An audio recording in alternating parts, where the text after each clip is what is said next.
Qur'anil Karim. Wa amma bi ni'mati rabbika fahaddits wa qul a'udzu wa la uqsimu wa yassir amri wa qul lisani qawli. Alhamdulillah wa ta'ala panjatkan puja-puji bersyukur kita atas kehadiran Allah Subhanahu wa taala, karena berkat atas limpahan rahmatnya lah kita bisa berkumpul di secret tercinta kita pada malam hari ini. Salawat serta salam mari tetap kita haturkan kepada junjungan Nabi besar kita Muhammad SAW, karena berkat beliau lah yang membawa kita dari zaman labil sampai zaman yang benar-benar dewasa besar ini. Oke, sebelum itu perkenalkan, nama saya Sandina Hewan. Hari ini saya akan menjadi moderator, dan di sebelah saya di sini ada Imawan Supandri Aditya Utama, SIB. Beliau dari bidang hikmah bidang organisasi di Universitas Muhammadiyah Jogja, PC Kota Yogyakarta. Oke. Sebelum itu saya ingin kawan-kawan juga biar lebih mengetahui apa yang mau kita bahas kali ini, kan biar tidak sekedar cuman pembahasan. Mungkin ada yang baca juga dari tema saya, yaitu di sini kebingungan mahasiswa dalam memberikan pendapat ataupun mau berpendapat susah. Sebelum itu kita menarik dari beberapa arti sebuah kritik pendapat. Itu adalah sebuah kata yang dimana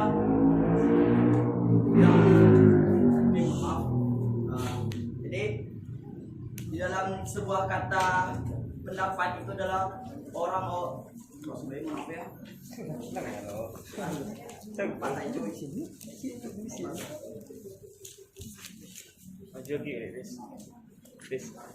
jogi udah nih.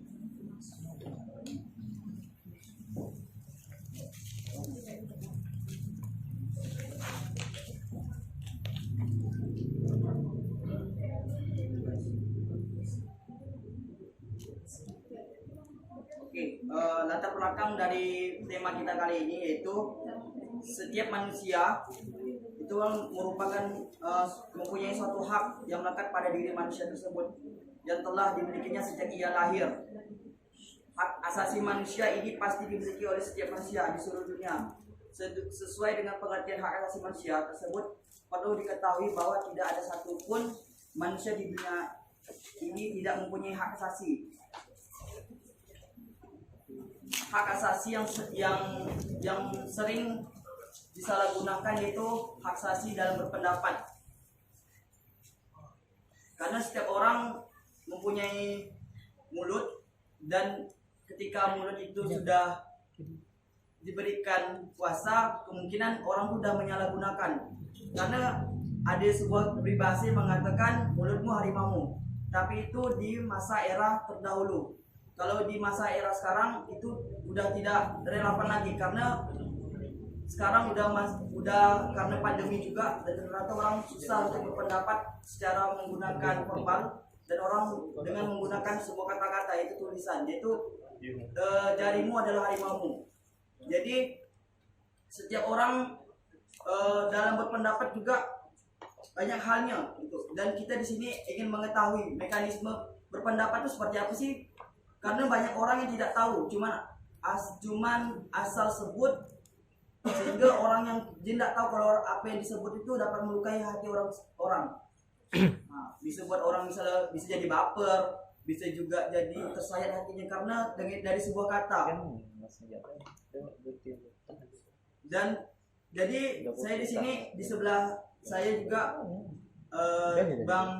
Bang Supandri, bisa juga biar kita lebih nyaman panggilnya Bang Fandri, Imawan Fandri, karena beliau juga akan menjelaskan bagaimana tata cara atau mekanisme kita dalam berpendapat, biar kita tidak salah kaprah tentang kita mengkritik itu. Aku ini sekarang mengkritik itu. Ada juga yang minta dikritik, sekali dikritik dia baper. Maka dari itu mungkin beliau lah yang bisa paham juga, karena beliau juga dari bidang organ di PC Kota Yogyakarta. Insya Allah beliau akan menjelaskan kita. Kepada abang boleh menjelaskan. Bismillahirrahmanirrahim. Assalamualaikum warahmatullahi wabarakatuh. Waalaikumsalam warahmatullahi wabarakatuh. Saya boleh buka masker ya? Boleh.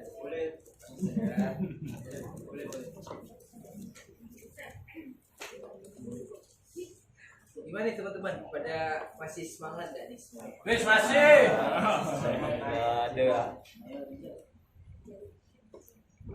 Walaupun dengan kondisi pandemi COVID-19, harapannya kita semua masih tetap semangat ya, ber-IMM, berdakwah amar ma'ruf nahi munkar yang sesuai dengan kitab perjuangan Muhammadiyah ya kan, sesuai juga dengan Al-Quran surah Al-Imran ayat 104 gitu.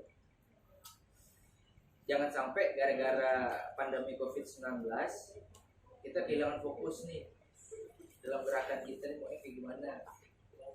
Kemudian kita terlena juga dengan kondisi yang super baru, ya kan?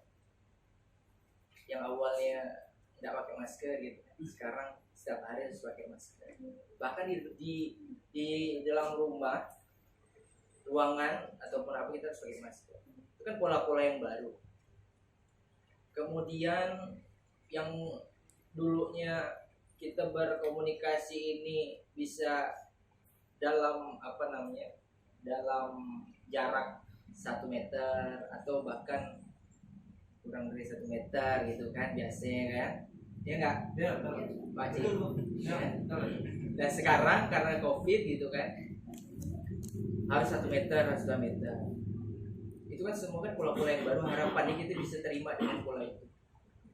Karena berkah bencana, kemudian yang kedua memang ya ini mungkin kuasa dari yang di atas ya, supaya kita harus bisa tetap memperbaiki diri. Ternyata banyak hikmahnya nih pandemi COVID-19 nih, banyak banget hikmahnya ya.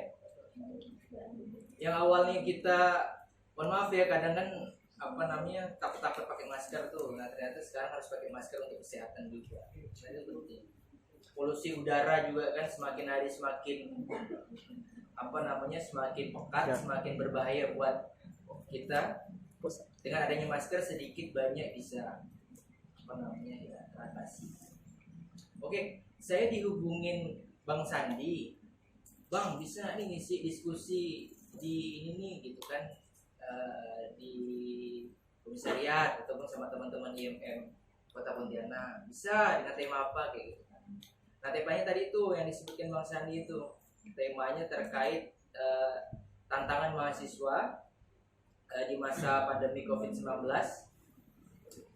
untuk merayakan perbedaan pendapat. Itu kan tema besarnya. Kemudian saya kerucutkan lagi biar lebih formal, biar lebih pas karena kita wilayahnya Ikatan Mahasiswa Muhammadiyah. Saya buat judul IMM mati atau bangkit. Nah, kan biar agak garang sedikit kan, ya nggak Pak Ci? Betul Ya, kan? Biar agak garang sedikit gitu kan. Kita punya kader yang rambutnya udah agak gondrong-gondrong gitu, udah mantap tuh. Ya, abang juga terinspirasi nih, besok juga abang kayak pengen gondrong juga. Soalnya abang belum ada lihat nih yang rambutnya dicat warna putih, warna abu-abu belum ya? Atau Pak Ci, rambutnya abu-abu? Hah? Pink lah, pink. Nah, Keseringan jemur Mas. nah, harapannya besok kader tuh ada yang kayak gitu, bisa rambut dicat. Kan boleh kan dicat selain warna hitam kan boleh kan? Sering turun di jalan Bang. Betul. Nah, kena sinar matahari kan? Ya. Kurang nih Bang Sandi kayak gitu kan yang agak warna yang sedikit keren. Nanti mau digimbal Bang. Hah? Itu sampo banyak tuh. Ada banyak bukunya tuh. Kayak Bang Sandi nih kan. Saya ini cerita juga. Gimana nih Bang, kok bisa rambutnya panjang, rapi gitu kan, lalu kemudian lurus, kala-kala mungkin ya kala-kala adik abang di rumah ada yang cewek nih, iya kan, cewek, kita harus belajar nih sampo apa, sampo ini ya, kuda kan, sampo kuda, Pakai besi Bang. kan samponya apa, cara perawatannya kayak gimana, jadi kita nih yang Imawati ini gitu kan yang cewek ini, wah ternyata, iya kan. Oh ternyata rapor Himawan lebih Lebih lurus, lebih halus nih orang aku gitu. Nah itu kawan-kawan. Jadi banyak hikmahnya. Kemudian yang kedua tadi saya ambil topik YMM mati atau bangkit. Mati dalam arti kita kena bencana pandemi COVID-19. Bagaimana cara kita untuk bangkit? Nah kemudian bangkitnya dalam arti itu apa yang mau kita lakukan nih sebagai kader Ikatan Mahasiswa Muhammadiyah dengan beberapa tantangan ataupun isu nasional ataupun daerah ya, misalnya salah satunya perbedaan pendapat. Perbedaan pendapat tuh teman-teman jangan kontekskan yang macam-macam dulu. Misalnya kayak gini, perbedaan pendapat itu kan outputnya bisa bentuk kritik, bisa bentuk saran, bisa bentuk yang lainnya. Nah, itu kan pendapat bisa bentuknya macam-macam, bentuknya kritik atau bentuknya kesesaran. Nah nanti teman-teman kita saya kasih tahu nih posisi kita sebagai Ikatan Mahasiswa Muhammadiyah dan mahasiswa pada umumnya di mana, apa yang mau kita lakukan dengan kondisi yang seperti ini. Nah itu. Kemudian bisa next. Siap. Masalah COVID juga udah saya sempat singgung tadi sama teman-teman, ya kan? Teman-teman datang ke sini gitu kan. Ini ada yang baru masuk kuliah ya? Ada yang masuk kuliah? Udah, Masih masuk ya? Tahun 99. Dua. Pantasnya beda bukan ya? Sama yang lainnya. Yang lain agak fresh gitu kan? Kalau ini agak keren gitu. jangan disebutkan. Udah biasa. Jadinya primadona juga nih. Oke. Iya kan? Ada yang baru masuk kuliah? Maba ya, baru masuk IMM katakanlah gitu. Ada ya? Ada. Nah, aku bagus. Nah, walaupun kita udah berkuliah sekitar 1 sampai 2 tahun, masuk semester 3, masuk semester 4 ataupun ada teman-teman yang mau magang. Nah, ternyata pada saat pandemi Covid ini itu susah nih buat kuliah nih. Yang awalnya online jadi yang awalnya offline jadi online gitu. Aneh-aneh juga nih kasusnya nih. Misalnya pada saat online gitu kan. Kita kan disuruh pakai baju tuh. Ada kadang abang lihat tuh kan baju, misalnya baju seragam ataupun anak SMA ataupun anak maba pakai jas. Unik juga, ada beberapa yang unik. Maksudnya dalam arti ternyata dengan hal yang seperti itu kita bisa kayak gitu, uniknya kayak gitu kan. Yang awalnya secara langsung face to face, ini bentuknya lewat aplikasi dan sebagainya. Itu nih. Masuk dalam bergeser lagi di dunia pekerjaan nih teman-teman. Wah ini kena dampaknya nih. Banyaknya pengurangan jumlah karyawan dirumahkan. Ini kan kita sedih sekali sama teman-teman ataupun pekerja-pekerja yang memang dia mengharapkan uangnya untuk kehidupan sehari-hari, untuk keluarganya. Tiba-tiba dengan adanya COVID, mereka dirumahkan, gajinya dipotong dan sebagainya. Jadi kita harus simpati juga karena memang itu kondisinya. Kemudian kondisi politik kita, kondisi ekonomi kita juga menurun, ya kan? Nah, beberapa isu itulah masuk. Nah ternyata, ya gitu kan, ternyata kita sebagai mahasiswa, sebagai kader Ikatan Mahasiswa Muhammadiyah juga ada tingkat penurunan nih, baik itu dalam hal konsentrasi untuk membangun Ikatan Mahasiswa Muhammadiyah ataupun konsentrasi kita berdakwah amar ma'ruf nahi munkar. Nah itu ternyata berdampak. Contoh ini, mohon maaf ya, misalnya teman-teman yang awalnya memang disupport orang tuanya untuk berkuliah full karena ada COVID, teman-teman diharuskan untuk, mohon maaf, bekerja, berbisnis di luar itu untuk bisa bantu orang tuanya. Nah ini memang real terjadi, teks kita tuh. Nah kemudian ada juga masalah lain, yaitu kan karena kita kelamaan di rumah nih, kelamaan ngebucin ya Pak Ci ya, ya kan? Ya. Sama siapa? Ada Himawan nggak? Himawan.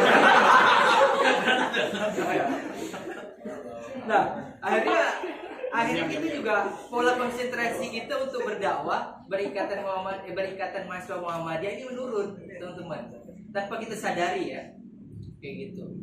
Dan ternyata ini masalah buat kita. Masalah kita sebagai mahasiswa tadi. kita sebagai, nanti abang jelaskan peran mahasiswa sebagai apa. Nah ternyata hilang nih kendali kita sebagai mahasiswa. Akhirnya kita apa? Melakukan kegiatan-kegiatan ya apa namanya, yang misalnya kita anggap itu di wilayah kita misalnya berdiskusi ataupun dan sebagainya. Tapi ada hal-hal yang lebih besar yang perlu kita perhatikan. Misalnya kalau kita mengacu kepada 6 penegasan di poin akhir, kepentingan IMM diabadikan untuk kepentingan masyarakat luas. Nah itu kan ternyata pola pikir kita ataupun sedikit banyak pola gerak kita, baik itu di tingkatan komisariat ataupun di cabang, harus banyak bersinggungan ataupun beradvokasi kepada masyarakat, baik itu berpendapat dalam bentuk kritik, saran dan sebagainya. Lalu kemudian kita bisa next, Mas. Nah, Bang Nasir. Panggil Ujang, Bang. Siapa? Ujang. Bunga. Nanti Bunga yang belakang, Pak. Nama saya itu, Bang. Aku jadi laki. Nah, kalau misalnya kita mengacu kepada apa namanya ideologi kita, ada yang namanya trilogi dan trikompetensi. Dengan adanya pandemi, dengan begitu macam pola yang berubah, kita masih sadar nggak nih? Oh ternyata kita ada ideologi nih. Kita masih harus menjalankan ideologi kita. Kita harus masih terus belajar, terus berproses dalam ideologi kita. Bentuknya tadi trilogi dan trikompetensi. Trilogi trikompetensi itu yang kayak misalnya ini keagamaan, religiusitas, masih hafal kan? Iya kan? Insyaallah. Masih hafal. Kalau dasar.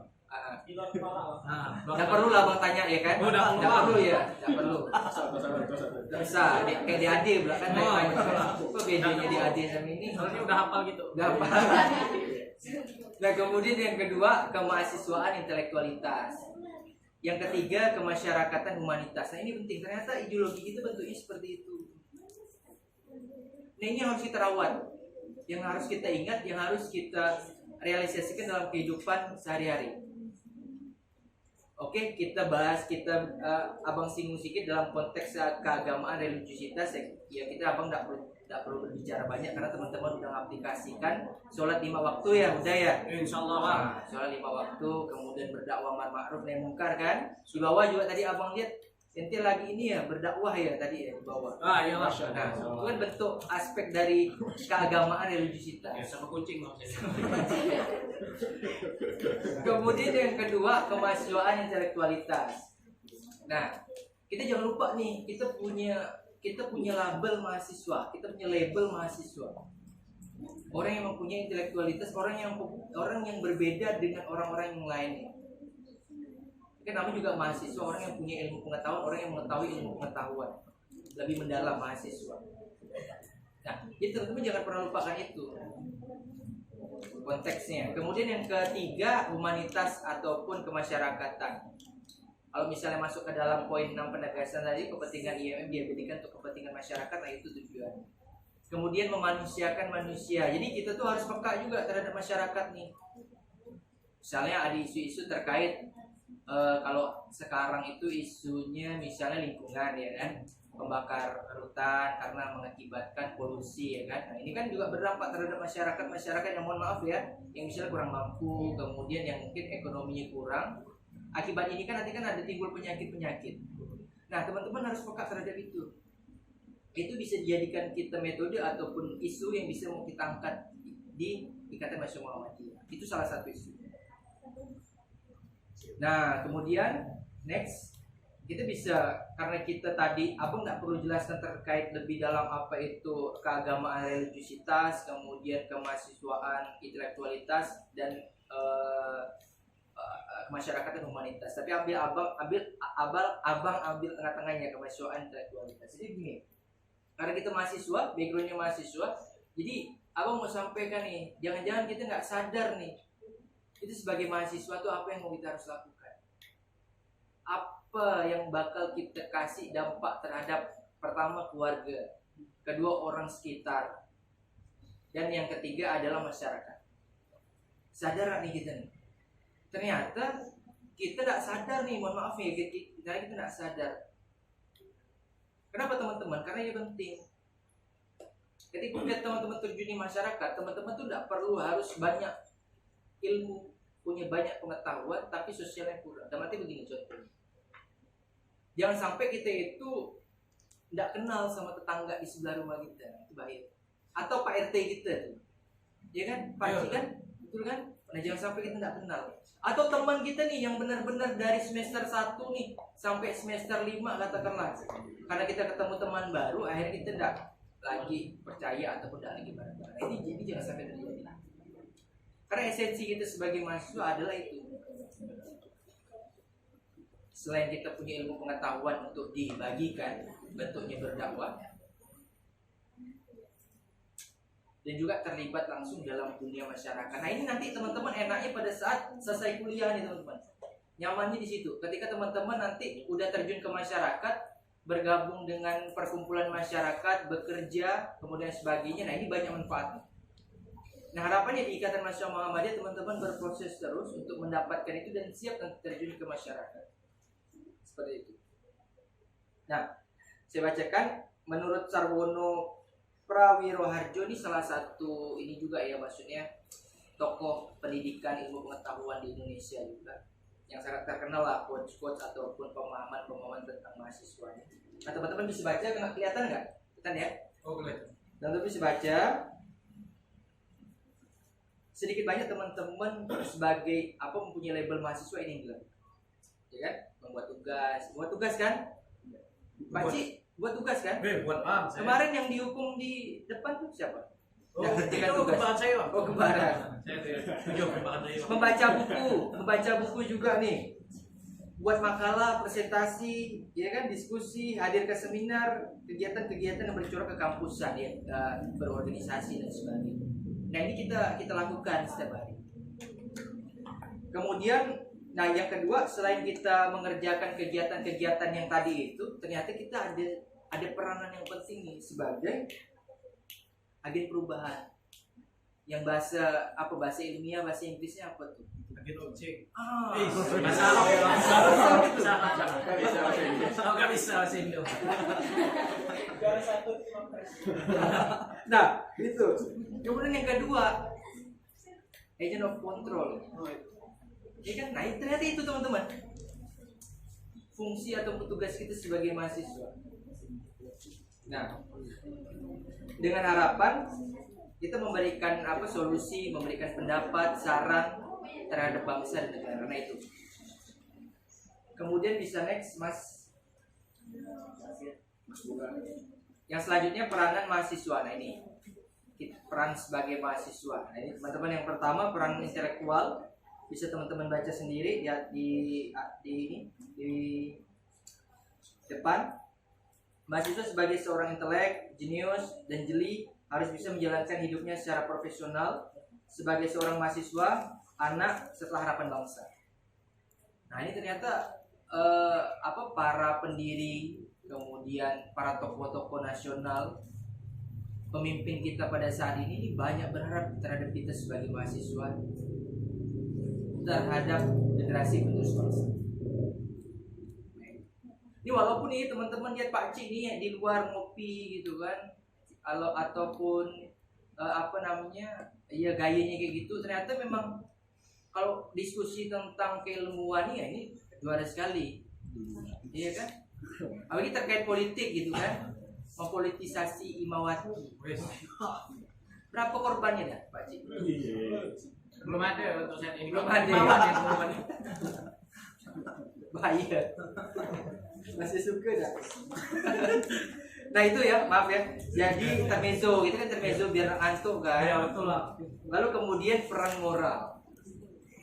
Mahasiswa sebagai seorang yang hidup di kampus, yang dikenal sebagai bebas ya. Kita bebas berekspresi, kemudian beraksi, berdiskusi, berspekulasi, berorasi, harus bisa menunjukkan perilaku yang bermoral dalam setiap tindak tunduknya tanpa terkontaminasi dan terpengaruhi oleh kondisi lingkungan. Nah ini tadi masuk tuh. Jadi jangan sampai karena ada pandemi ini kita hilang fokus.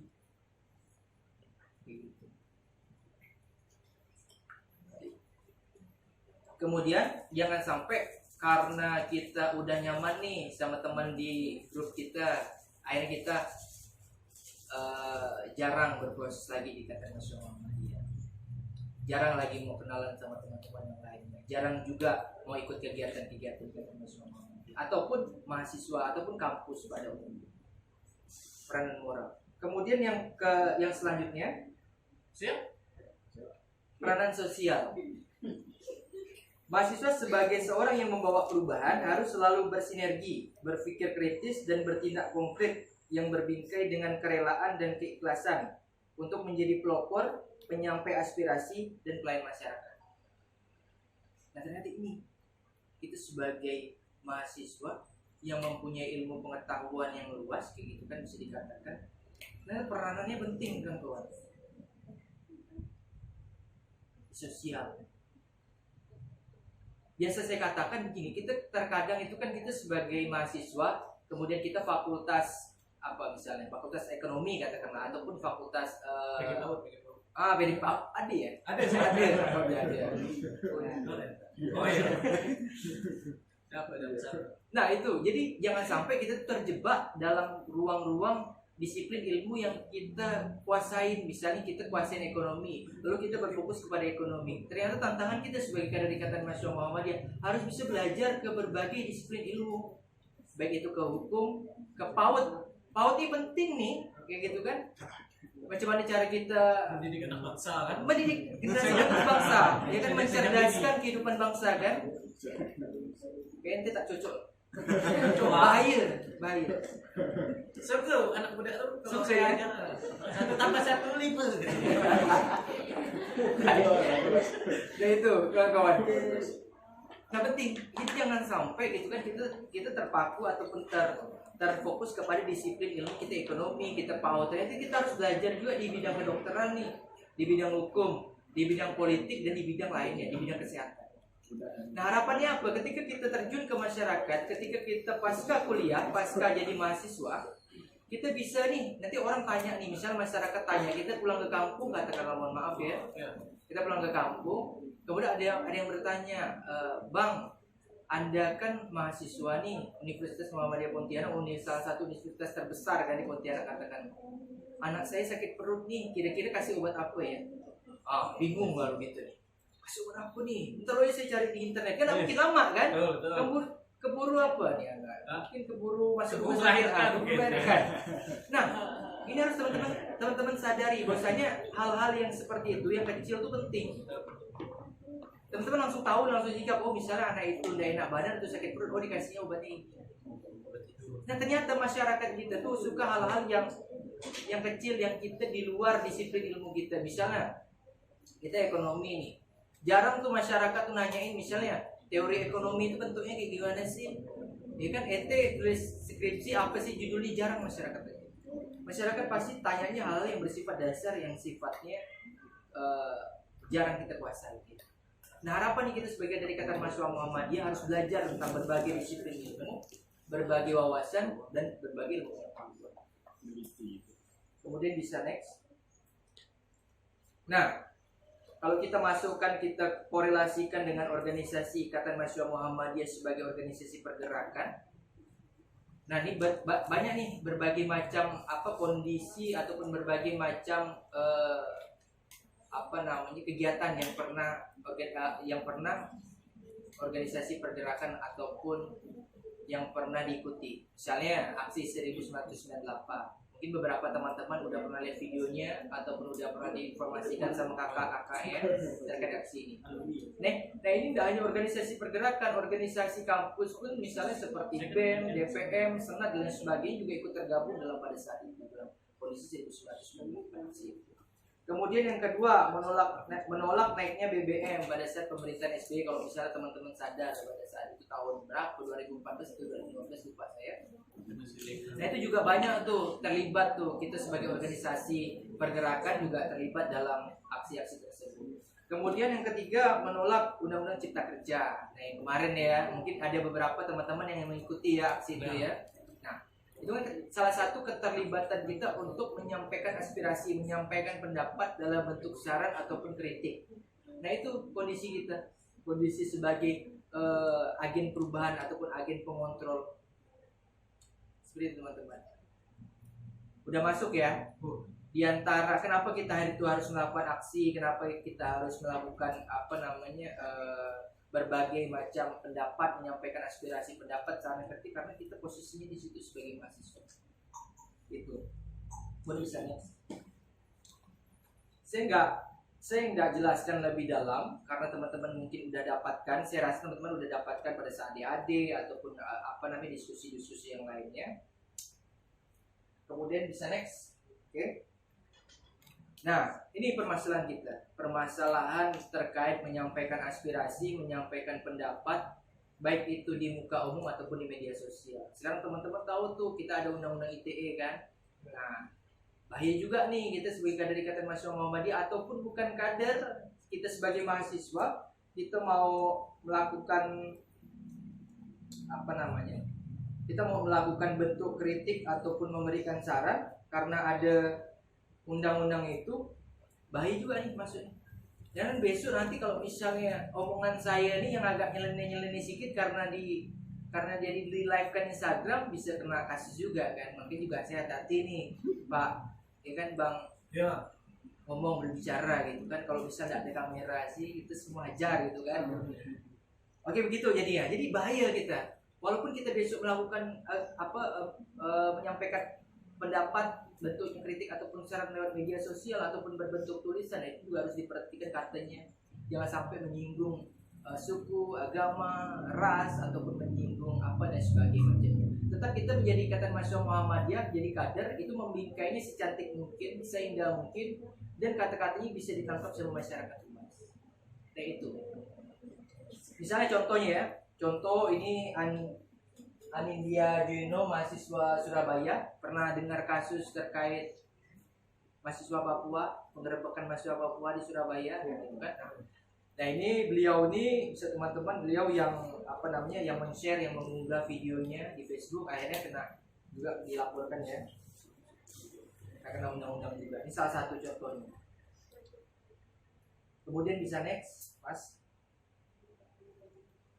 Nah ini ibu guru sekolah ya di Mataram ya kan, dia telepon sama itunya kepala sekolahnya ya, kalau itu kan dilakukan pelecehan pada saat itu, kemudian yang bersangkutan melaporkan, bercerita sama temannya, akhirnya dia yang dilaporkan, korbannya. Ini kan lucu sekali kayak gitu. Nah ini bisa jadikan teman-teman pembahasan isu di komisariat ataupun di Ikatan Mahasiswa Muhammadiyah, bentuknya kayak gimana, jangan sampai kita keluar dari konteks yang kita bahas dan akhirnya menjadi permasalahan buat kita sendiri. Bisa next, masih. Nah kemudian yang selanjutnya terkait perbedaan pendapat, karena saya underline perbedaan pendapat terkait judul ataupun tema besarnya, saya ambil terkait ini, perbedaan tentang penanganan COVID-19. Nah ini kan antara pemerintah pusat sama pemerintah daerah. Nah ini kan beda penanganannya nih, misalnya waktu itu kita harus lockdown kata pemerintah pusat kan, tetapi ada beberapa daerah yang belum lockdown, termasuk kita juga kan pada saat COVID masuk ke Indonesia, kita kurang sigap juga karena mungkin pemerintah pada saat itu ataupun lain-lain sebagainya, akhirnya masuk ke Pontianak, menyebar banyak juga di sini. Nah itu penanganan COVID macam-macam yang bisa kita analisis, yang bisa kita cari informasinya di media sosial ataupun di berita dan sebagainya, banyak banget teman-teman. Saya ambil contohnya satu itu, perbedaan pendapat yang mengakibatkan permasalahan. Salah satunya tentang penanganan COVID. Kemudian yang kedua, pembebasan narapidana terorisme Abu Bakar Bashir. Kalau misalnya teman-teman tahu terkait ataupun pernah fokus belajar tentang isu terorisme, nah teman-teman bakal tahu nih siapa Abu Bakar Bashir. Nah ini kan presiden kita bilang kalau misalnya beliau itu bebas tanpa bersyarat. Nah kemudian Menteri Koordinator Bidang Politik dan Hukum dan HAM ataupun Keamanan menegaskan Pak di situ pada saat dipegang Pak Wiranto masih ya, bilang kalau misalnya pembebasan Abu Bakar Bashir itu harus menggunakan pertimbangan-pertimbangan dari berbagai aspek. Nah ini kan berbeda antara kepala negara dan menterinya. Ini menyebabkan permasalahan, menyebabkan berbagai bentuk pendapat, berbagai macam pendapat, isu yang ada di masyarakat. Nah ini salah satu ataupun salah dua perbedaan pendapat yang ada di negeri kita. Ini contohnya, kalau misalnya teman-teman mau fokus ke dalam, teman-teman bisa baca sendiri di media sosial, kemudian di di berita, itu banyak sekali. Kemudian bisa next, Mas. Nah yang terakhir, kita sebagai kader Ikatan Mahasiswa Muhammadiyah, kita sebagai Ikatan Mahasiswa Muhammadiyah IMM, baik itu di tingkatan komisariat ataupun di tingkatan cabang, apa yang harus kita lakukan dengan problematika ataupun permasalahan yang ada, kondisi ekonomi, politik, budaya yang tergabung nih, yang tadi udah abang sedikit abang contoh, abang kasih ke teman-teman. Ternyata kita harus kembali lagi ke awal, kita harus kembali lagi kepada trilogi dan trikompetensi yang udah abang jelaskan. Itu udah harus kita udah kembali ke ideologi kita, itu yang menjadi penggerak kita berikatan Mahasiswa Muhammadiyah. Harus ada polanya. Ketika kita mau melakukan ini, kita harus mendalami ilmu pengetahuannya. Misalnya kayak gini, kita mau mengadvokasi ataupun kita mau turun aksi menyampaikan pendapat dalam bentuk kritik dan saran dengan isu apa nih, misalnya contohnya undang-undang cipta kerja. Kan kita tidak mungkin nih ujuk-ujuk bawa massa kita semua datang ke lapangan menyuarakan aspirasi bahwasanya undang-undang cipta kerja itu tidak relevan. Karena mungkin pasti ada stepnya, pasti ada diskusinya, pasti ada tech clubnya, pasti ada konsolidasi. Sering nih kayak gini kan. Nah itu banyak tahapannya sampai kita menuju ke aksi, turun ke jalan ataupun membuat tulisan. Kemudian yang kedua, sebagai organisasi pergerakan, kader harus terus menjadi tadi sebagai kontrol sosial, kemudian memberikan kritik, ide serta gagasan. Dan yang terakhir, dengan berbagai kondisi ini memang harus berada di garda terdepan dalam mengawal isu-isu dan kepentingan rakyat. Nah itu teman-teman. Jadi terakhir saya katakan bahwasannya jangan sampai karena ada pandemi kita terlena, kemudian dengan berbagai macam permasalahan kita terlena. Jadi kita harus tetap berdakwah, kita harus tetap mengatakan yang benar itu benar, yang salah itu salah. Namun kan esensi kita berdakwah itu kan menyebarkan kebaikan, membawa kabar gembira. Jadi jangan sampai kita sebagai dari Ikatan Mahasiswa Muhammadiyah itu memberikan aspirasi, saran, pendapat itu dalam hal ataupun bentuk yang anarkis. Abang suka malah kan abang ketemu teman-teman yang imauan tuh rambutnya gondrong-gondrong gitu kan. Tapi abang yakin dalam bentuk penyampaian aspirasi berarti lembut, dengan moral etika yang baik, kan kayak gitu. Nah harapan abang seperti itu. Jadi harus kita kaji lebih dalam. Misalnya kita mau mengangkat isu ini, kita kaji, kita perlu tahapan-tahapannya sampai kita menemukan kita harus mengapain sebagai Ikatan Mahasiswa Muhammadiyah. Nah dan juga teman-teman jangan lupakan konteks kita. Misalnya kan kita kan ada level tuh, di level komisariat, di level cabang, di level daerah, di level pimpinan pusat. Nah mereka punya isu, kajian isunya masing-masing. Jangan sampai kita di level, misalnya katakanlah kita di level komisariat, kita mengkaji ataupun membahas isu-isu yang memang ternyata kita masih belum pahami lebih dalam, ya kan? Misalnya isu-isu terkait isu-isu nasional ataupun isu-isu yang berat. Nah banyak nih isu-isu di daerah kita potensialnya yang bisa kita jadikan sebagai topik pembelajaran, ya kan, yang bisa kita angkat, misalnya isu-isu lingkungan, isu-isu tentang kemiskinan, isu-isu tentang pendidikan. Nah ini kan yang bisa kita angkat di daerah kita. Itu pun juga bisa berdampak untuk ke masyarakat. Jadi ada manfaatnya. Nah itu. Kemudian bisa next, Mas. Nah ini yang terpenting teman-teman. Kita jadi kader Ikatan Mahasiswa Muhammadiyah pada level komisariat, intinya sebagai kader adalah harus tetap berproses. Abang bisa berbicara banyak seperti ini karena abang berproses. Abang tidak pernah ngerasa paling bisa, paling benar. Abang belajar juga nih sama Bang Sandi, sama Bang Rijal, sama abang juga yang di belakang, sama Bang Pak Uwe. Abang belajar juga sama teman-teman itu, kayak gitu kan. Agar kita tuh punya wawasan yang lebih, karena kan orang kan punya pengalaman yang beda-beda, punya ilmu pengetahuan yang beda-beda. Harapannya dengan kita berdiskusi, ngopi dan sebagainya, tapi tetap dengan protokol kesehatan ya, harapannya bisa terserap.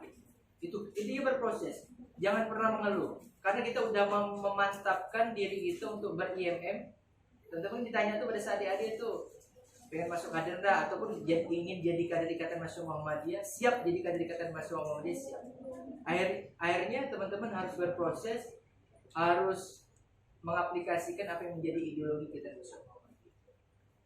Ketika bosan, ketika kita jenuh ataupun apa, santai, kayak gitu kan. Kita bisa berhenti sebentar nih. Kita cari feel-nya, kita cari lagi mood kita balik lagi kita kan. Seperti itu. Karena Ikatan Mahasiswa Muhammadiyah tidak bisa menampung kader-kadernya untuk bisa direalisasikan. Setiap orang punya keinginan, setiap orang punya cita-cita di Ikatan Mahasiswa Muhammadiyah. Ikatan Mahasiswa Muhammadiyah tidak bisa merealisasikan. Dan pada akhirnya teman-teman ditanyakan, apa yang nanti teman-teman kasih kepada Ikatan Mahasiswa Muhammadiyah? Apa yang bisa teman-teman kasih terhadap Ikatan Mahasiswa Muhammadiyah? Itu dari saya. Billahi fisabilillah, fastabiqul khairat. Assalamualaikum warahmatullahi wabarakatuh. Sebaliknya ke moderator. Terima kasih kepada Imawan Bante yang telah begitu luar biasa menyampaikan tentang masalah mekanisme dalam berpendapat. Mungkin dari kawan-kawan juga udah mulai banyak hal yang ditanyakan, udah geram karena begitu sangat banyak sih permasalahan-permasalahan yang ada yang lagi dialami mahasiswa sekarang. Mungkin untuk setiap sesi saya berikan 3 pertanyaan, bebas siapa yang bertanya, yang bertanya. Oke. Imawan Aji. Baik, Bismillahirrahmanirrahim. Assalamualaikum warahmatullahi wabarakatuh. Waalaikumsalam warahmatullahi wabarakatuh. Perkenalkan, nama saya Jadi Adi Kurniawan. Saya berasal dari PKI Indah Semangat Tinggi. Jadi pertanyaan saya seperti ini. Kalau masalah perbedaan pendapat ini dikategorikan nama mahasiswa ini kan kuat dengan arti intelektual ini kan. Jadi setiap mahasiswa maupun di dunia perkuliahan ataupun di dunia masyarakat itu kan dikenal dengan intelektual. Nah, setelah dia bertemu dengan kata intelektual tersebut, terjadilah suatu forum diskusi di mana terjadi suatu permasalahan seperti perbedaan pendapat. Nah, jadi di dalam perbedaan pendapat ini biasanya tidak ada menemukan titik permasalahan itu bisa selesai. Biar beberapa jam pun permasalahan diskusi itu tidak akan selesai. Jadi pertanyaannya, Pak, bagaimana cara mengatasi apabila ada terjadi suatu diskusi yang tidak ada penyelesaiannya sama sekali? Itu cara mengatasi itu seperti apa? Terima kasih.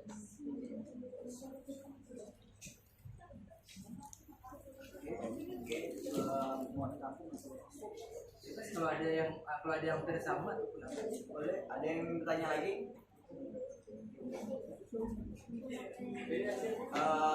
Dari Kang Imawan dan Imawati yang bertanya, bahas pertanyaannya.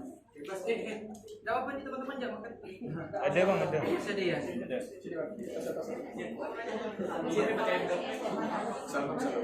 Siapa lagi yang mau bertanya? Kalau tidak ada, abang jawab dulu. Boleh Bang Sandi. Misalnya kita dalam forum nih, forum diskusi kan, ada perbedaan pendapat, cara kita mengatasi gimana. Misalnya yang harus kita ketahui dulu, Bang Haji, forumnya diskusinya modelnya kayak gimana. Misalnya yang pertama, apakah bentuknya untuk diskusi terkait isu-isu nasional ataupun isu-isu yang mau kita bawa, atau kemudian yang kedua diskusinya terkait ya kayak kita nih diskusi ada materi, ada apa dan sebagainya, atau mungkin ketiga diskusi tentang pembahasan rapat di komisariat ataupun di apa. Dan ini kan harus kita bedakan. Tiga-tiganya juga butuh penanganan yang berbeda. Misalnya contohnya pada saat kita mengikuti diskusi untuk mengkaji satu isu yang nantinya akan kita aksikan, misalnya bentuknya macam-macam ya aksinya. Nah, kita harus paham dulu nih yang kita angkat apa. Kalau kita diskusi, otomatis kita kan terlibat dengan berbagai macam elemen masyarakat, berbagai macam elemen organisasi pergerakan, berbagai macam orang. Nah, kita harus, tujuan kita datang ke sana, kita misalnya Bang Haji sebagai kader Ikatan Mahasiswa Muhammadiyah, bawa ilmu apa nih? Bawa kepentingan apa nih? Nah, bawa tujuan apa buat datang ke sana? Misalnya tujuan Bang Haji di dalam forum itu udah tersampaikan dan mereka udah menyepakati, nggak apa diikuti. kalau misalnya di dalam itu tujuan Bang Haji tidak bisa terrealisasikan, oh ternyata di dalam forum ini, diskusi ini, aku sebagai ketua mahasiswa Muhammadiyah berbeda pandangan nih, misalnya. Ataupun tidak bisa masuk di dalam nalar aku terkait hasil kajiannya. Nah itu bisa kita keluar ataupun jaga jarak terhadap diskusi itu. Bukan terhadap orang-orang ya, terhadap hasil diskusinya. Nah itu. Kemudian yang kedua nih, misalnya dalam forum modelnya kayak gini. Nah modelnya kalau misalnya diskusi ada materi, ada satu hal yang dibahas, misalnya kita tentang berbicara mengenai IMM. Nah ini kan jarang sekali nih kita temukan perbedaan pendapat, ya kan? Karena kita kan bukan bentuknya face to face ataupun diskusi biasa, kayak gitu. Teman-teman bertanya, saya menjawab. Kalaupun misalnya ada pertanyaan ataupun yang jawaban yang kurang dimengerti, kita bisa diskusikan di luar forum ini karena keterbatasan waktu dan sebagainya. Nah itu yang kedua. Kemudian yang ketiga, misalnya kita dalam rapat komisariat, agenda internal gitu kan. Nah ini berbeda juga pandangannya kayak gitu. Nah jadi karena kita menyangkut komisariat, menyangkut juga program kerja ataupun membahas kita sebagai kader internal. Nah terkadang kita menjadi individu itu harus legowo. Nah dengan pendapat teman-teman. Misalnya kayak gini, contohnya. Kadang kan, mohon maaf ya, kadang kan karakter teman-teman kita ini kan beda-beda. Ada yang mohon maaf ya, mereka kekeh dengan pendapatnya. Ada juga mereka yang legowo ketika pendapatnya tidak diterima. Ini kan ada. Ada juga mereka yang tidak berpendapat, tapi mengikuti ataupun menyetujui di antara. Ini kan banyak model nih. Nah harapannya kita yang paham dengan forum tersebut, kita bisa kita bisa meyakinkan sama teman-teman kita kalau kita misalnya argumen yang bisa masuk ataupun yang lebih baik daripada yang lainnya. Cuma jangan sampai kita menggunakan ego kita di dalam forum. Nah, ketika misalnya ada teman kita yang speak up, teman kita yang memberikan pendapat dengan maksudnya kita sadar nih bahwa pendapat teman kita tuh lebih baik ketimbang pendapat kita harus bergowo, maksudnya kayak gitu. Nah jangan sampai kita menggunakan ego itu untuk terus lakukan perdebatan dalam itu. Nah itu nanti teman-teman, Bang Haji bisa belajar itu, ada namanya kita satu materi itu di Ikatan Mahasiswa Muhammadiyah namanya manajemen forum. Kemudian bisa ada juga namanya resolusi konflik. Nah itu bisa masuk ke dalam materi-materi itu. Nah jadi pada intinya adalah ketika kita terjun ke masyarakat ataupun kita di internal Ikatan Mahasiswa Muhammadiyah ada bersinggungan dengan perbedaan pendapat, kita sebagai orang yang mengetahui forumnya mau seperti apa, pilihannya itu ketika misalnya kita forumnya ternyata tidak sesuai dengan tujuan nih kan, kita boleh menghindar ataupun jaga jarak. Maksud apa? Bukan di internal IMM ya, maksudnya kita ke di luar, misalnya kita dengan bersama dengan organisasi masyarakat ataupun organisasi gerakan boleh seperti itu.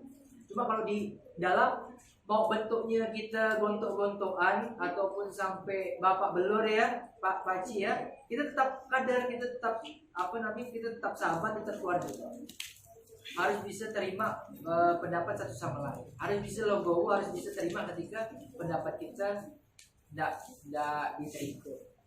Nah mungkin itu saran abang terkait bagaimana cara kita mengatasi perbedaan pendapat.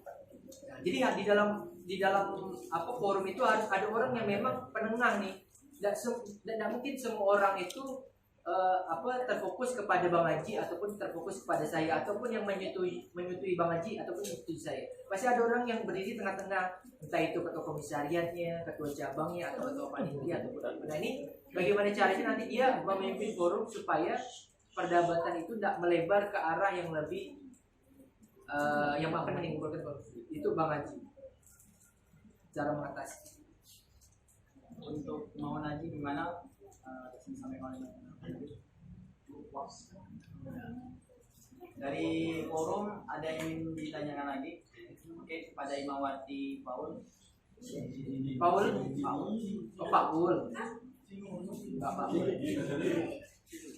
Perkenalkan, nama saya Mulyati, saya dari pimpinan Komisariat Sabina Naja. Saya ingin bertanya, bagaimana kita bisa bisa menjadi pengkritik yang bertanggung jawab.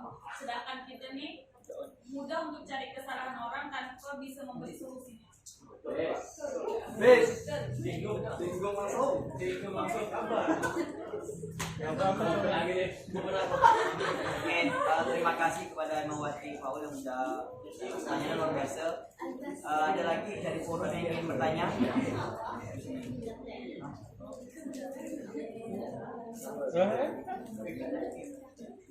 Kepada Imawan Fadli.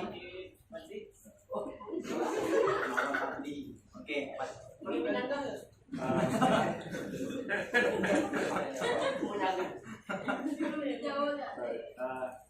berhubungan dengan agent of change dari mahasiswa ini kan. Jadi bagaimana kalau misalnya kita ini kan yang organisasi kan, jadi istilahnya kita nih organisasi ini istilahnya sebagai contoh lah kan, bisa juga sebagai agent of change dari anggota kawan-kawan kita yang ada di luar organisasi itu. Jadi sebagai contoh, gimana kalau misalnya agent of change itu di internal. bukan apa namanya, kalau misalnya agent of change-nya itu di sisi negatifnya gitu. Jadi negatifnya gitu. Jadi sebagai contoh negatifnya, oh berarti ini boleh ya, oh berarti kalau misalnya dia boleh berarti aku boleh dong gitu. Macam misalnya contoh mafia narkoba gitu kan, organisasi ini misalnya suka mampu-mampukan kan, oh berarti kita boleh dong misalnya untuk kita mampu-mampukan gitu.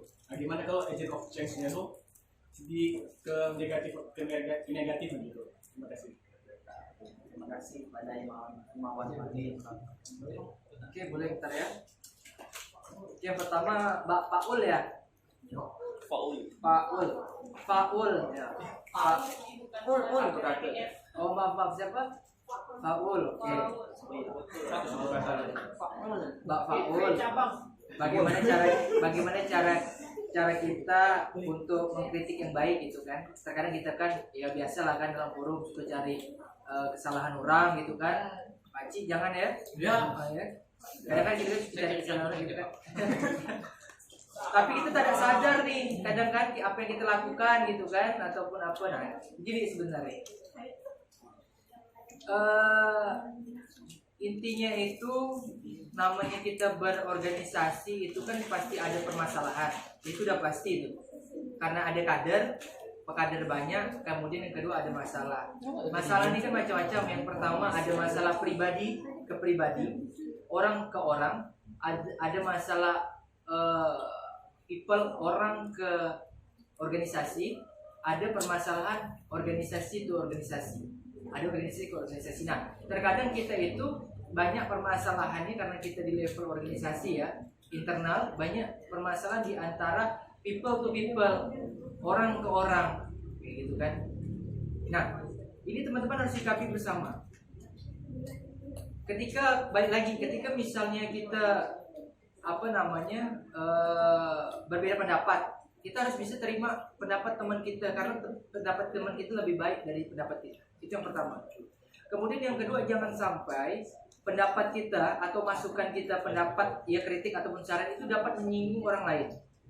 Itu yang kedua. Karena kita kan berorganisasi, berinteraksi sama teman-teman. Nah itu, jaga lidah, jaga omongan, jaga juga apa yang kita sampaikan. Jangan sampai menyinggung sama teman-teman. Nah itu kadang kan kita tanpa sadar nih kita melakukan kita memberikan pendapat, cuma ada teman kita yang tersinggung. Nah itu problem yang pertama. Kemudian yang kedua, teman-teman harus bisa bedakan ketika kita di dalam forum sama di luar forum. Ketika di dalam forum ada satu paradigma ataupun ada satu hal yang harus teman-teman pahami, bahwasanya kita organisasi pergerakan. Kita udah biasa tuh dengan dunia yang saling kritik, yang saling dibenturkan, yang saling justifikasi satu sama lain. Itu wajar di dalam organisasi pergerakan. Ini kalau misalnya teman-teman nih ya, mohon maaf ya karena saya kan banyak terlibat ataupun berproses di Jogja. Kalau misalnya kita di sana, nanti kita bakal terlibat dengan hal yang seperti itu. Nah, usahakan ketika kita di dalam forum, ketika di dalam diskusi itu hilanginlah, mohon maaf ya, kata-kata baper tuh. Karena ketika kita berdiskusi, berdialog, berkorporasi sama teman-teman kita, misalnya kita pun berbeda pandangan, di luar forum kita tetap bersahabat, berteman. Cuma di dalam forum ya kita bentuk-bentukan. Misalnya saya tak sepakat sama apa yang dikatakan Pak Ci. Saya bilang, Pak Ci, ente ini kok ngomong kayak gini.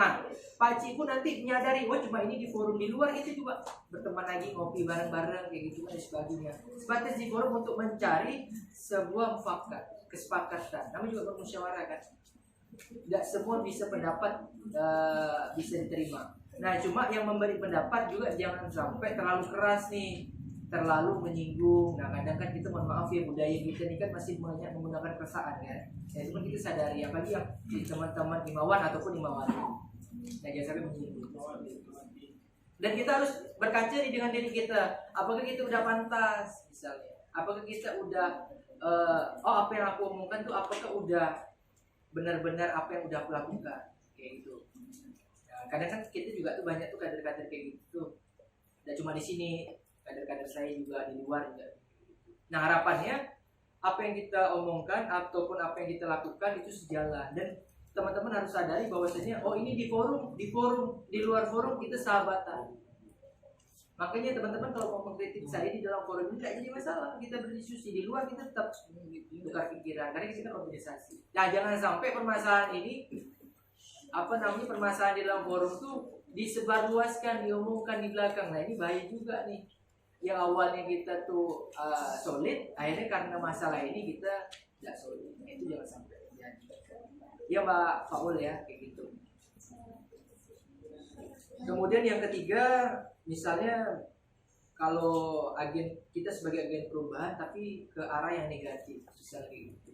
Nah ini balik lagi kita sebagai kader Ikatan Mahasiswa Muhammadiyah, seberapa besar kita memahami ideologi kita, seberapa besar kita memahami Muhammadiyah itu sendiri, seberapa besar kita memahami ilmu pengetahuan.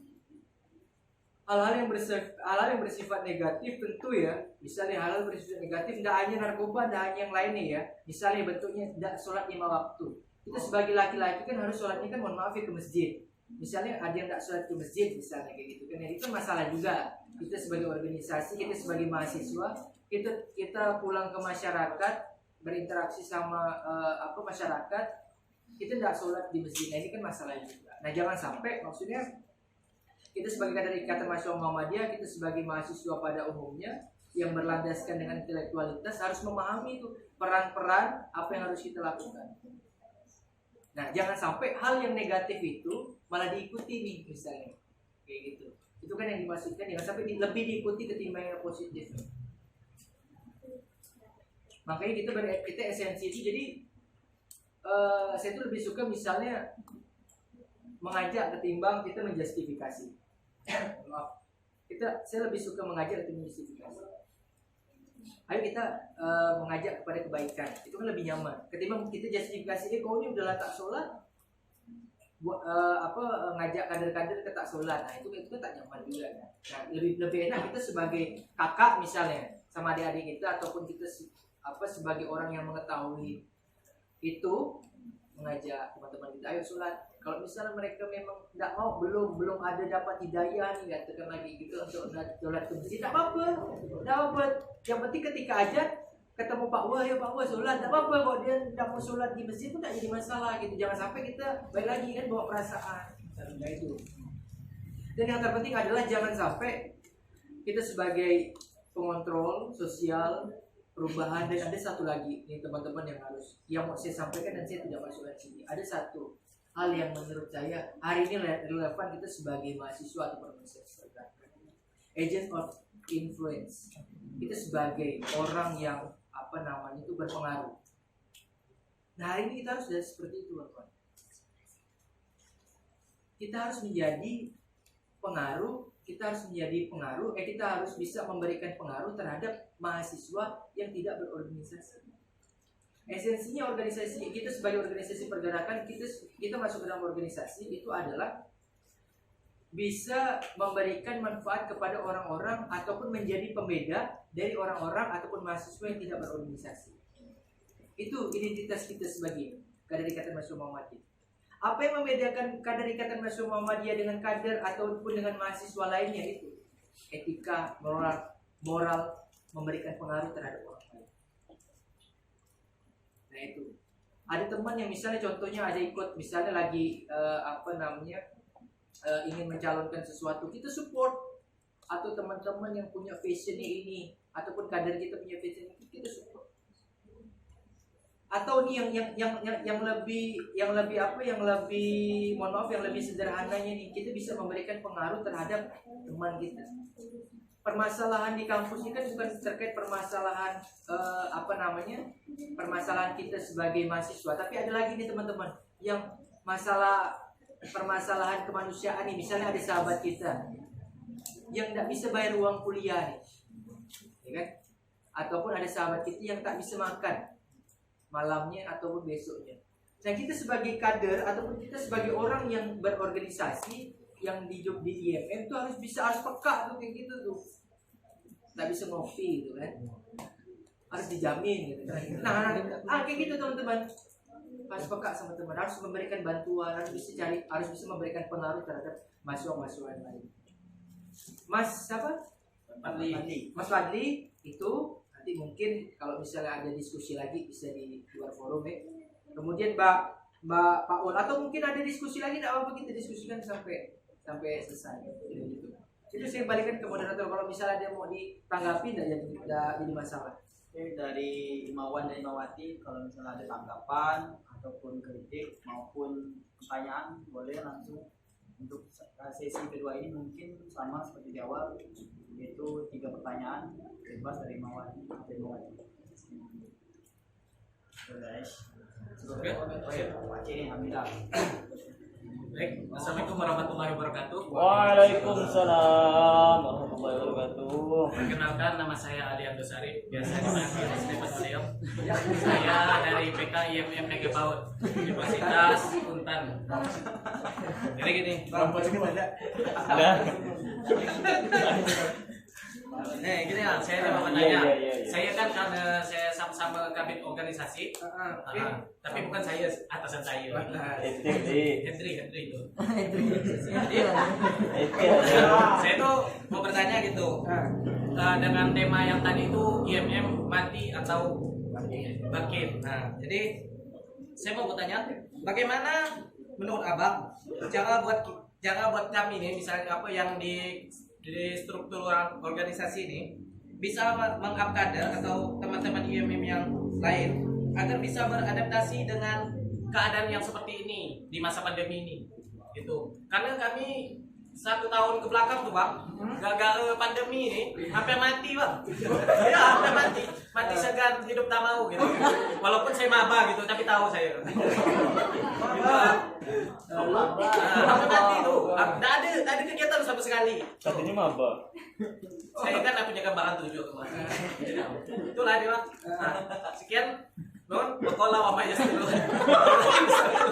Mesti itu bayar. Assalamualaikum warahmatullahi wabarakatuh. Banyak ya. Banyak. Aktif deh. Banyak.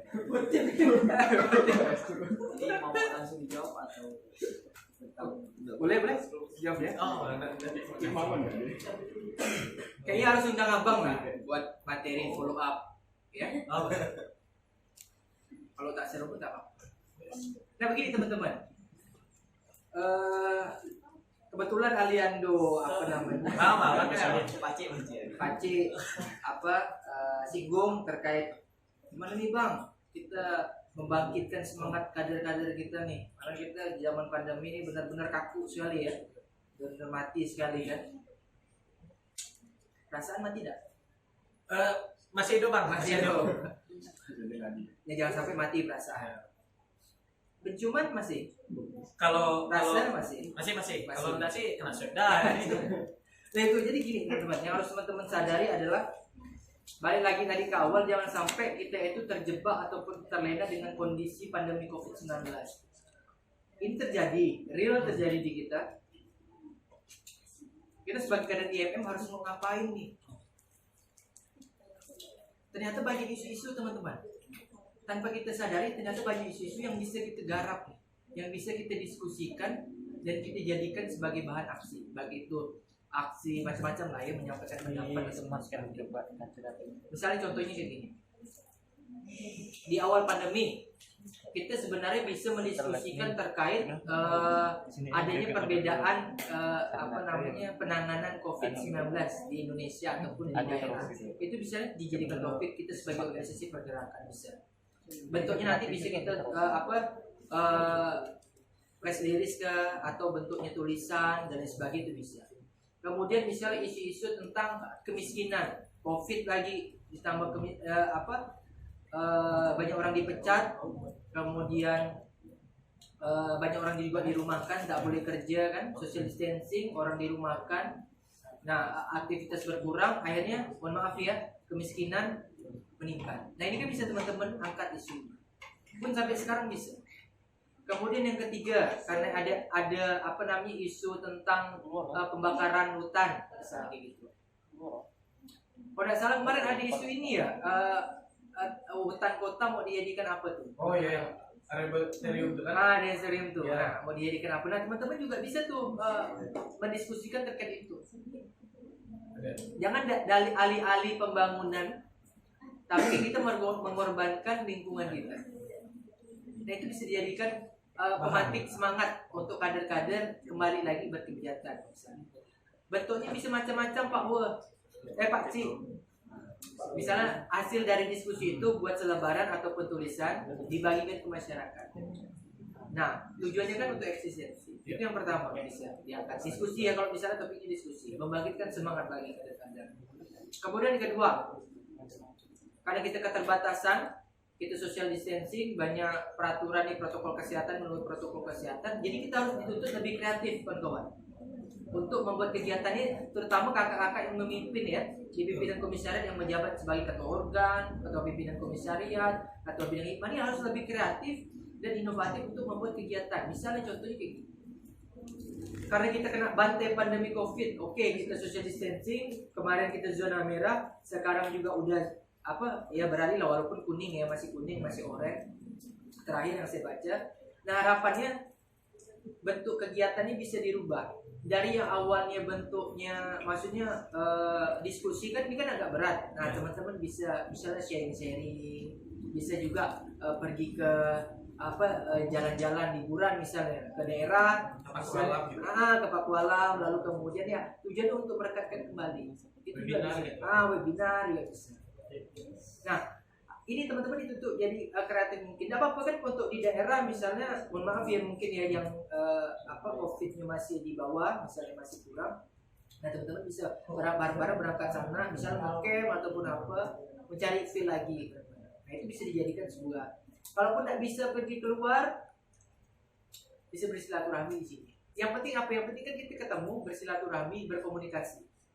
Jangan sampai ada rasa tuh Pak Ci, kan udah banyak yang baper tuh soalnya. Iya kan? Udah banyak. Udah banyak kan? Nah, itu kawan-kawan. Menurut abang sih itu. Terkait idenya berbentuk apa, abang bisa kasih contohnya itu. Terkait yang lain, kan teman-teman memahami nih kondisi adik-adik kayak gimana nih, teman-teman seperjuangan. Oh, ternyata adik-adik aku nih, kader-kader kita nih lebih suka yang kayak gini nih. Udah support bentuk kegiatan. Tidak ada kegiatan pun sebenarnya tidak jadi masalah karena COVID. Tapi kan kita sebagai kakak kan dituntutnya untuk ada kegiatan. Bentuknya kayak gitu. Contoh. Sip. Terima kasih kepada Imawan Aliando. Oke, dari Kak Imawan dan Imawati yang ingin bertanya, oke, kepada Imawan Bergas.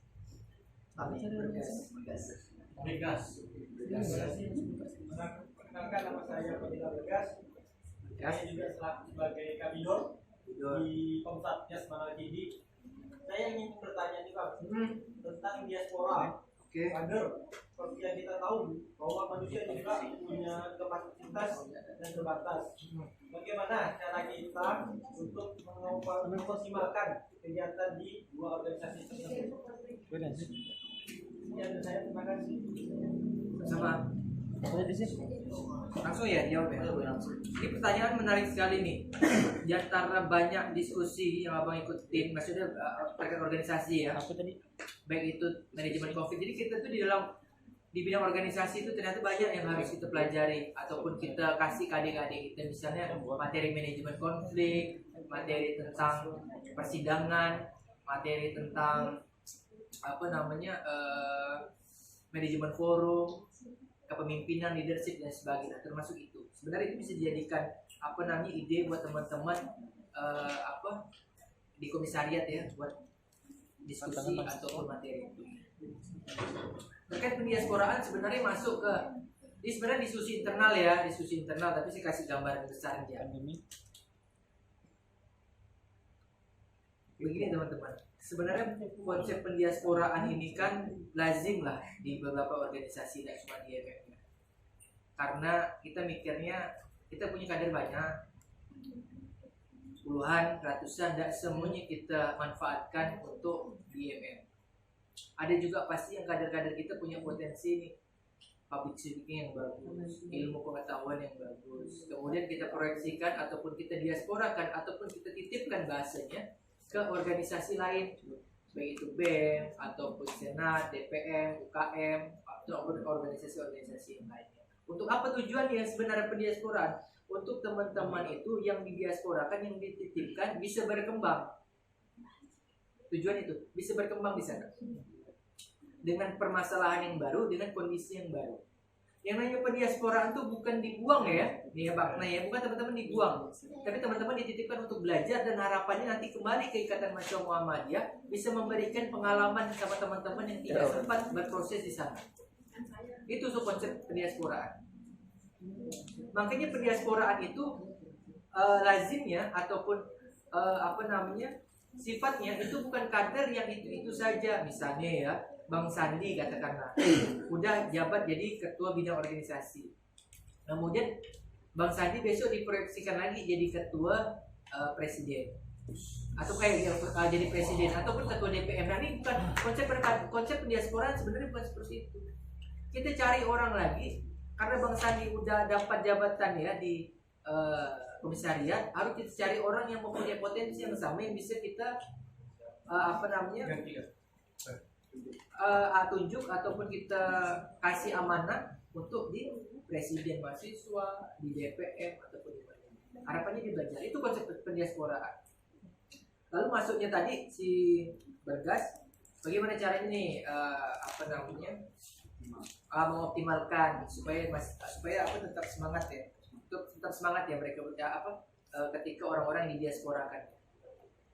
Contoh ini, yang terpenting adalah kita sebagai yang di komisariat ini pola komunikasinya jelas, Mas Bagas.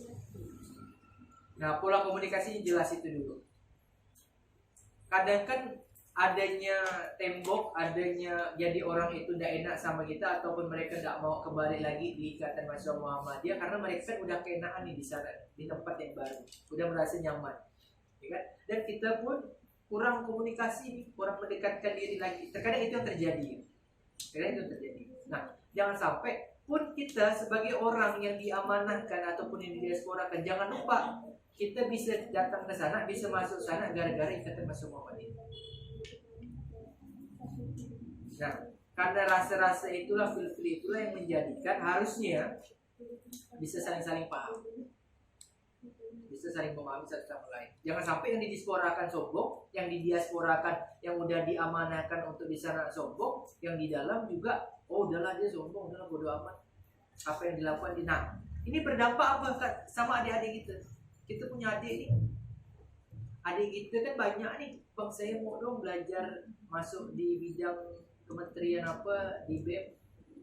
Nah, nanti kan bisa didiasporakan. Kalau kita udah tak nyaman dengan presiden kita, macam mana kita mau menyalurkan potensi adik-adik itu supaya bisa masuk sana. Nah itu apa yang kita lakukan itu dampaknya buat adik kita, bukan kita pribadi. Kalau kita sayang sama adik kita, nah itulah yang kita lakukan. Nah itu Bang Bergas ya, mantap ya, sesuai dengan ininya, rambutnya. Bergas. Oke, Bergas.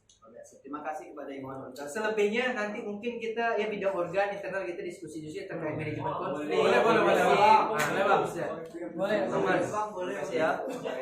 Ini kan ada juga yang apa bidang organisasi menjabat ketua BEM juga, Bang. Ada Ada ya. Ini sindiran terus ya. Baik terasa ya. Jadi emang luar biasa di kawan sini. Emang karena juga mungkin bisa dikatakan pas ketika pandemi juga sih mungkin kan susah juga kan kawan ini. Betul. Oke, dari tadi nih Imawan terus nih bertanya. Boleh juga dari Imawati ini bertanya tentang masalah apa lah bebas. Tapi kalau bisa sih lebih ke tema itu. Dari Imawati. Imawati yang ayo Mewati melawan. Jadi banyak pertanyaan terus kalau misalnya Imawati lo mungkin masih malu, mungkin masih nyusun pertanyaan dari Imawan boleh. Kalau mau tanya, sampai kan jangan lewat WA kalau gitu. Atau DM. Oh ternyata ini imawan semua cuma pakai jilbab.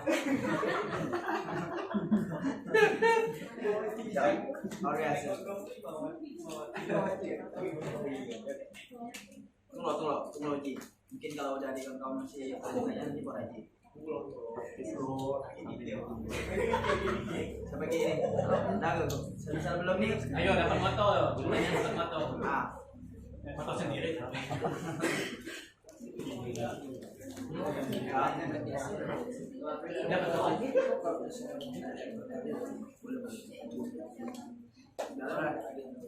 Ya mungkin dengan tamu balik udah ini biasanya mantap tuh.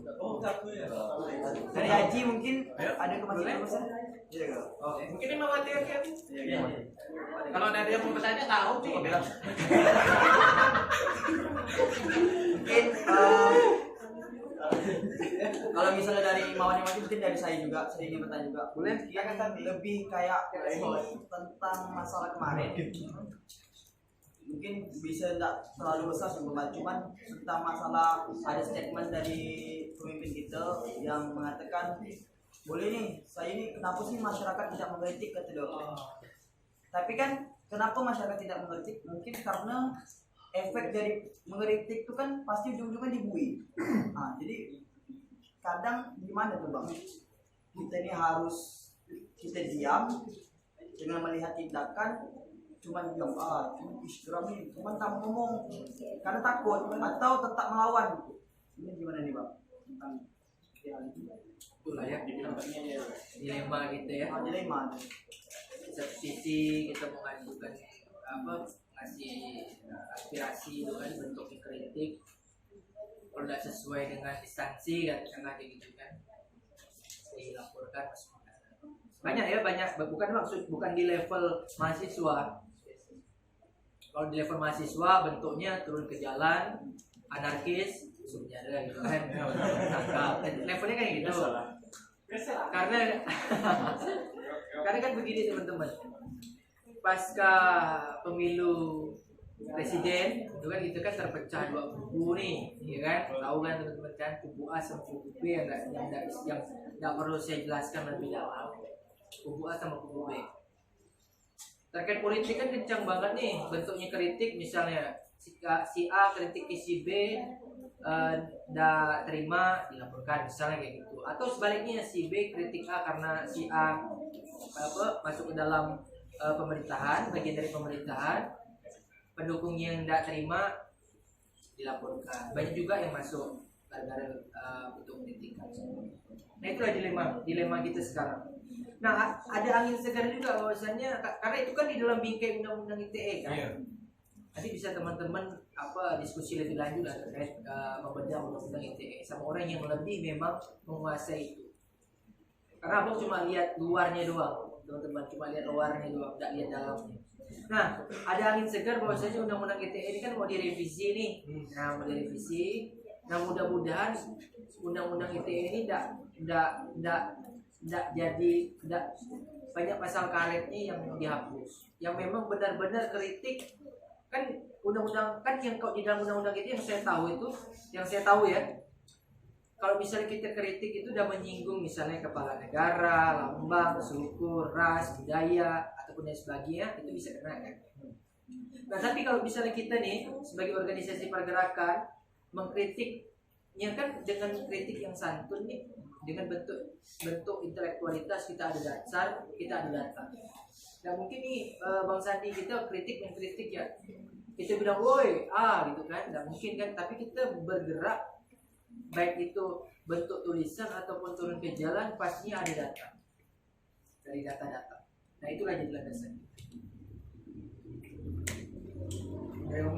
Jadi kita sebagai kader Ikatan Mahasiswa Muhammadiyah jangan sampai ketika kita mau menyampaikan aspirasi tanpa data, tanpa analisis terlebih dahulu. Nah salahnya di situ. Karena kalau misalnya ada yang mau melaporkan katanya, oh kader IMM kita ada data kok, kita data kita ini yang menjadi kita melakukan aksi ataupun seperti itu. Bentuk penyampaian kritiknya seperti itu. Kita lebih ke arah yang lebih santun, bermoral, beretika, dan tentunya di dalam bingkai ilmu pengetahuan. Saya tahu bapak-bapak kita misalnya ayah kita di Muhammadiyah, bentuk penyampaian kritiknya seperti apa, dengan bentuk prestiris, dengan berbagai macam poin. Nah kita harusnya bisa tuh belajar dari situ. Bahasanya juga tidak menyinggung, ya kan, dan mudah dipahami. Karena balik lagi kan, namanya kita berdakwah itu kan, ini kan ngasih kritik, saran kan bentuk bagian dari dakwah kan. Harus dengan rasa yang senang, dengan gembira, dan menyampaikan pun dengan rasa yang nyaman dan lembut. Kan esensi Islam kan seperti itu, berdakwah kan seperti itu. Itu maksudnya. Mungkin lebih dari jangan asbun lah ya, sembunyi salah ada datanya, sembunyi tanpa gitu. Karena kan sekarang tuh apa-apa langsung speak up di Twitter, bebas. Cuman nggak tahu dasarnya apa atau semua gitu. Kan banyak juga kan berita-berita yang hoax. Nah itu jangan sampai kita termakan hoax.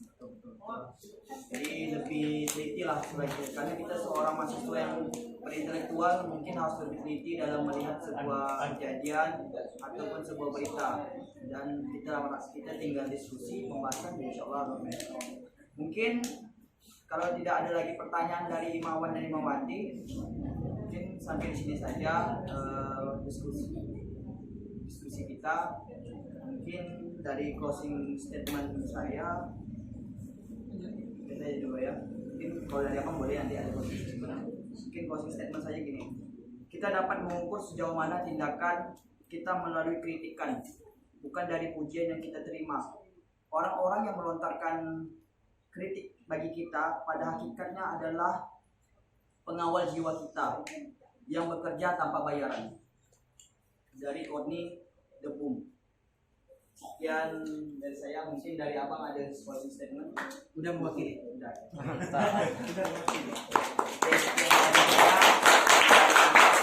Assalamualaikum bila bisa bihak. Assalamualaikum warahmatullahi wabarakatuh. Waalaikumsalam warahmatullahi wabarakatuh. Yemim Jaya! Yemim Jaya! Yemim